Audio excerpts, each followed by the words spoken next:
네, 안녕하십니까. 세이지 잉글리시 영어 원장 강의 시작하겠습니다. 앞전에 드렸던 강의는 화질 영상이 안 좋아서 다시 준비를 해봤습니다. 이번엔 좀 짧게 대신에 처리하더라도 양해를 바랍니다.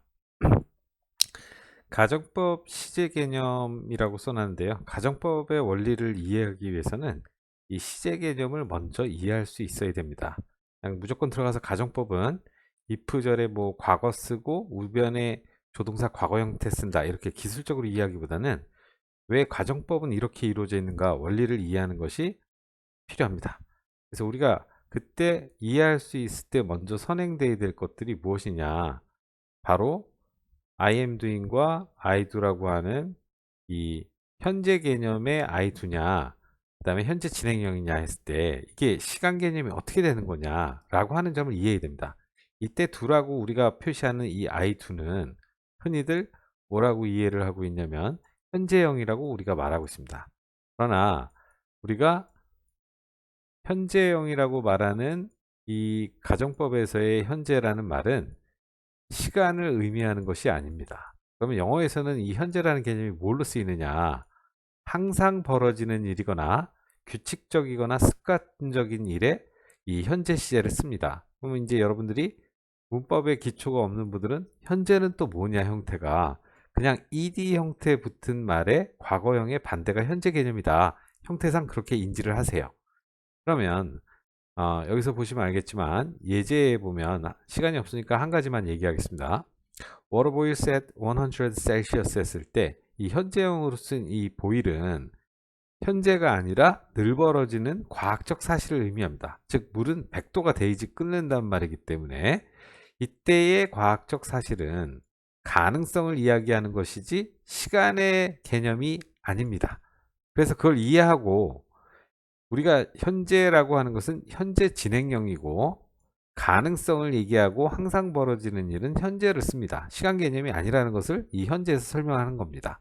그 다음에 가정법 현재와 가정법 과거는 시간 개념이 고로 여기서 보면 아니고 가능성의 개념으로 가는 것이기 때문에 가능성이 있냐 없냐를 구분하기 위해서 시제 표현상 현재와 과거로 구분을 해줄 뿐입니다. 즉 시간 개념이 아니라는 거죠.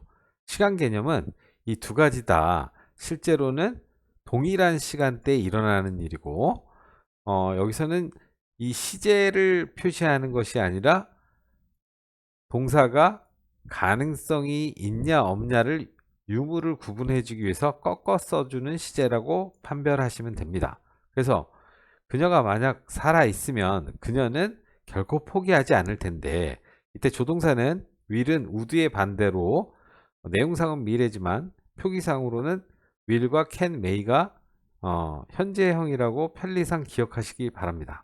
그러면 이때 현재형을 썼다라는 것은 과학적 사실에 따르면 가능성이 있다라는 것으로 연결되기 때문에 그녀가 살아있을 확률이 50% 정도 있다라고 볼 때 현재 시제를 쓰는 겁니다. 그러나 밑에와 같이 과거로 꺾었을 때는 그러한 가능성이 주관적이든 객관적이든 없다라고 보기 때문에 시제를 같은 걸로 쓰면은 내용이 구분이 안 되기 때문에 구분을 해주기 위해서 과거로 꺾어 쓴 겁니다. 그래서 과거 시제로 쓴 가정법 과거류는 가능성이 없거나 사실이 아니거나 아니면 이제 혼란을 일으킬 수 있는 표현이 한 가지가 있는데 what would you do라고 쓰는 표현과 같은 것들은 순수한 가정이라고 해서 표현상 이때는 가능성이 있어 보여도 과거로 꺾었습니다. 이제 그러한 순수 가정 말고는 가능성이 없다라고 보시면 정확합니다. 그래서 그녀가 살아 있다면이라고 할 때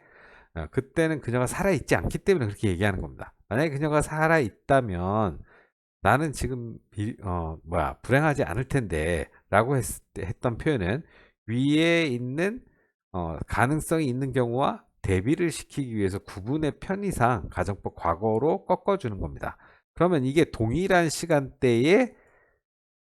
잘못 썼네요. 동일한 시간대에 가능성 유무라면 여기서는 가정법 과거 완료에서 쓰는 이 표현은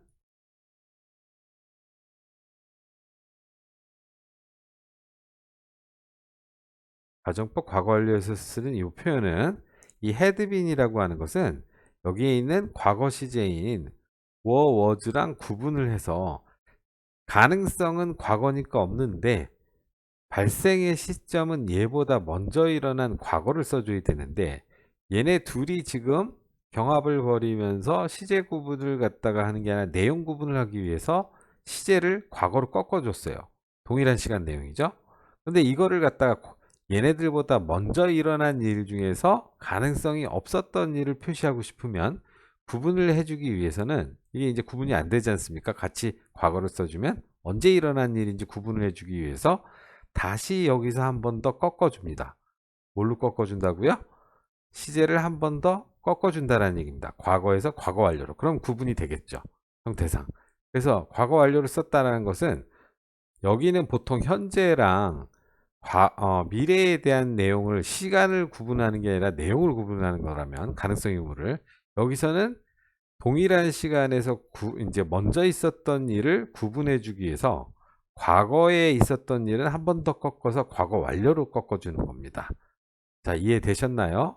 앞으로도 짧은 영상을 길게 하면 맥이 빠지니까 원리 개념 이해 위주로 녹음을 해서 올리도록 하겠습니다. 구독, 좋아요는 저에게 많은 힘을 줄 수 있습니다. 감사합니다.